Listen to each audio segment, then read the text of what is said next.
কিছু ট্রাভেল এজেন্সির যোগ সাজেশে তারা মনে করেন যে টিকিটগুলো 3 মাস 6 মাস 9 মাস আগে থেকেই তারা বুক করে রাখে উইদাউট পাসপোর্টে কম টাকায়।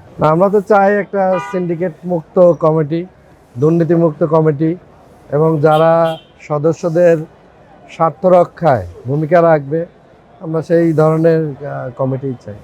সিন্ডিকেট মুক্ত চাই যে 3 মাস 6 মাস পূর্বে টিকিট মজুত করে, মজুতদারি বিজনেসের মতো তারা পাসপোর্ট ছাড়া মানে টাকা মানে এয়ারলাইন্সের কিছু কর্মকর্তা উইথ কিছু ট্রাভেল এজেন্সির যোগ সাজেশে তারা মনে করেন যে টিকিটগুলো 3 মাস 6 মাস 9 মাস আগে থেকেই তারা বুক করে রাখে উইদাউট পাসপোর্টে কম টাকায়।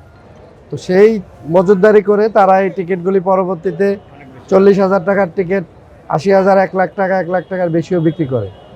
আমরা মনে করি যে এটা একটা বিগ সিন্ডিকেট, যার আমাদের রেমিটেন্স যোদ্ধারা, প্রবাসগামীরা এবং যারা বিদেশে বিভিন্ন কাজে যায় সবাই কিন্তু এটার ভুক্তভোগী। হজেরও যে ভাড়া প্রায় 2 লাখ প্লাস মাইনাস এখানে ভাড়া, তো এটা তো হতে পারে না। কারণ হচ্ছে যে জেনারেল সময় ধরেন 1 লক্ষ প্লাস মাইনাস হচ্ছে একটা ফেয়ার, তো হজের সময় সেটা যদি আরও বাড়ায় সর্বোচ্চ 1,40,000 1.5 লাখ টাকা হতে পারে, তো 2 লাখ টাকা তো হতে পারে না।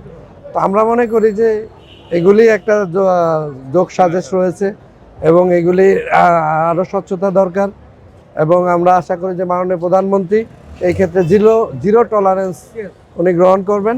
না, আমরা দৃঢ়ভাবে বিশ্বাস করি যে আটাবের সম্মানিত সদস্যরা তারা সঠিক রায় দিবেন এবং যারা সদস্যদের স্বার্থে ভূমিকা রেখে চলছেন তাদেরকেই পুনরায় নির্বাচিত করবে ইনশাআল্লাহ।